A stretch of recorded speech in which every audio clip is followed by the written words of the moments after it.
back. This is part 3. What we're going to do now is we're going to have a closer look at the reading. What is reading? Basically, what we want to do is be able to read the notation that we see on music. It's really important to be able to read because it's the language of music, so understanding how to read will give you a big advantage. Think of it just like language. If you don't learn to read the words, if you can't read books, you can't read signs, you can't understand the language, then you're at a big disadvantage. So let's get straight into it.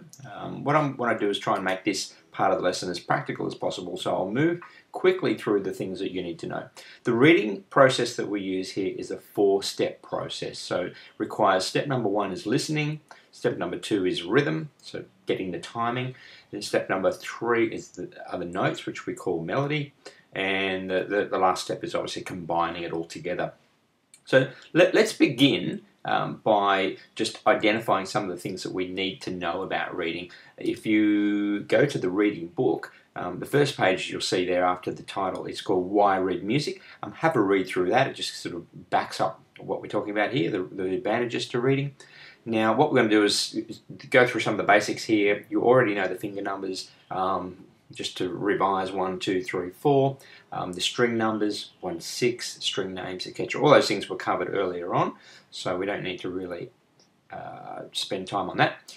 So what we're going to do here is go to the notes in the first position page, the third page. So what we're going to look at are just the first 3 notes, the E, the F, and the G.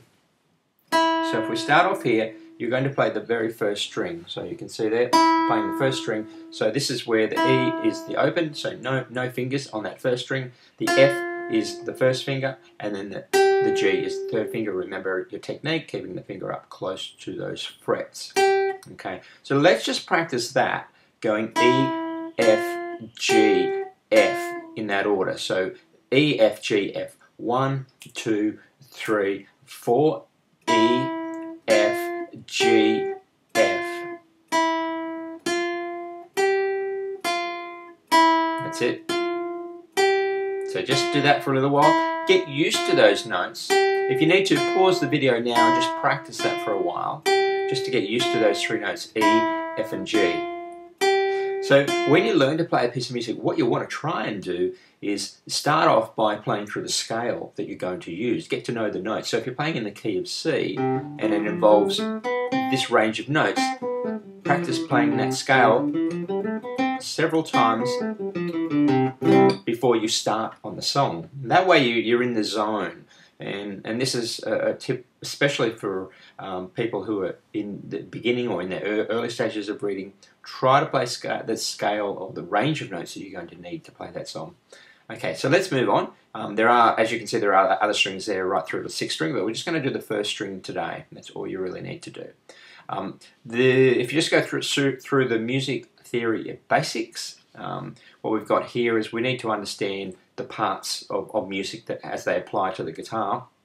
The stave there, which some beginners get confused as the strings of the guitar, they have nothing to do with the strings. The stave is the 5 lines and 4 spaces that we write music on. Every musician uses the stave. It's not a guitar thing. It's music. Full stop.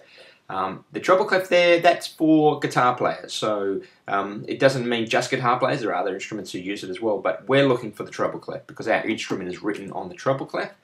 And then there's the time signature, which is 4/4 time there.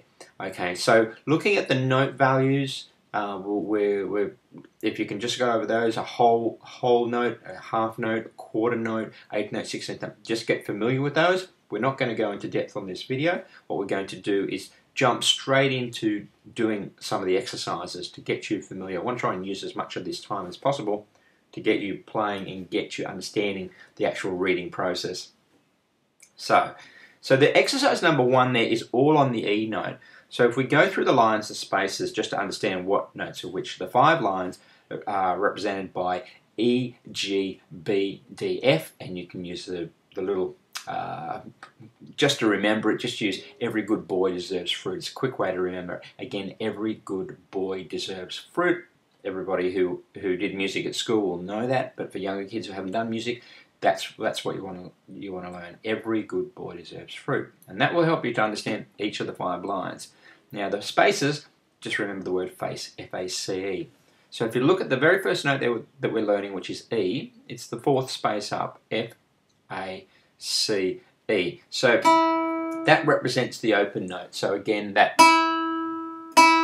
open string there is your E note. That's the one you've got to play now. Okay, so we're only going to be playing that E note. So you're not going to even need any fingers to get started. So this you will find will be very easy. But what it is an exercise in reading. So what you need to be doing is looking at the notes on the music. Be very careful here that you don't mistake reading for learning or memorizing a piece of music. We're not trying to memorize the music here. What we're trying to do is look at a note and then be able to play it instantly. So when you see that first note there, your hand automatically sees it as an E. So don't try and memorize that piece of music. Just look at the note and say to yourself, it's an E note. Now, a little tip here that I like to use is to go through, if you see it's a space note there, go through F, A, C, E. On each and every note, go through it and go F, A, C, E, F, A, C, E. If you keep doing that, as you learn new notes, you'll get into the habit of doing it. Eventually, you don't have to do it, but it's the system of learning, and it gets it into your brain. Because the way that we learn is we break things down into systems, and then we learn it, we put it in order, and then our brain absorbs it. And that's the way that you want to do it, is break things down into systems all the time, so that everything has an order. So where we use every good boy deserves fruit or face, they're just systems that we use to learn and memorize each of the notes. So what we've got here, this piece of music, because it's all E, of course it's very easy, but what you're looking at recognizing are the kind of notes that you've got there. So we've got, the first one is the semi-abbreviable whole note, which will go for 4 beats. So 1, 2, 3, 4. That's the first one. The second one, the second bar, it's got 2 minims, so 2 half notes. So 1, 2, 3, 4. And then the third bar are what we call crotchets or quarter notes, so they'll be 1 on each beat. 1, 2, 3, 4. And then the last one, again, is a repeat, or again the same as the first bar. So it's a 1, 2, 3, 4. So all on the first string, no need for any fingers on the guitar for this exercise. Let's do it again together. So what we're going to do this time is I'm going to count you in. So I'll count in with all of these exercises. I'll count in a bar and then we'll get started. Here we go. 1, 2, 3, 4. And 1, 2, 3, 4. And 1, 2, 3, 4. 1, 2, 3, 4. 1, 2, 3, 4. Now, if you look at the end of that, you'll see that there's 2 little dots with a line. And what that means is to repeat the whole thing again. So we really are supposed to do each of these exercises twice. But we're not going to do that today in these videos. We're just going to do it one time. Okay, let's go to the F. So the F note is the first finger on the first fret there. Okay, so let's try that one. So we're going to play the F note there. So it's basically the same thing again. So 1, 2, 3, 4. 1, 2, 3, 4. 1, 2, 3, 4. 1, 2, 3, 4. 1, 2, 3, 4. And as I said earlier, use the system. Every good boy deserves fruit, to keep identifying that note. Every good boy deserves fruit. Because you're only learning 2 notes so far, an E and an F, it's very easy. But as you bring in more notes, it gets harder and harder. So it's really important to use the system to really ingrain the note names. So we'll go to the third exercise, which is the G. And so you're putting your third finger up here. 1, 2, 3, 4. 1, 2, 3, 4. 1, 2, 3, 4. 1, 2, 3, 4. 1, 2, 3, 4. So eyes on the music the whole time. Remember, not to memorize the song, just play the notes.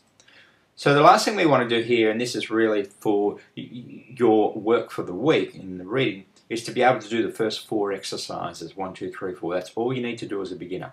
And so let's have a look. The fourth exercise is not even that important. If you can do the first 3, that's fine. but the fourth one is really what is your test to see whether or not you've learnt those notes. So what we're going to do in this case is use the system, break it down. In other words, first of all, listen, and I'll do that now for you. I'll play it through so you have a listen. 1, 2, 3, 4. 1, 2, 3, 4. 1, 2, 3, 4. 1, 2, 3, 4. 1, 2, 3, 4. 1, 2, 3, 4. 1, 2, 3, 4. 1, 2, 3, 4. 1, 2, 3, 4. And as I said, we would repeat that with the 2 dots there. So in this exercise, exercise number 4, it's 2 lines, and it's really the test of whether or not you can play the first 3 exercises. So what you're going to do with this one is the next step will be the rhythm. If you just clap along, you can even play back the video when I did it then and just clap along. And then the third one is to go through with each of the notes and go. The very first note there is an E, but you're just going to go F, A, C, E, E. So use the system. Every good boy deserves fruit. And then the G is not within the system. We remember G by saying that G is on the top. So just think G for guitar on the top, bang. And do that with every note so that you're learning the melody, and then try and combine it all. Okay, that's the end of the lesson, and I'll see you in the next video on the next lesson. Thanks guys, see you then, bye bye.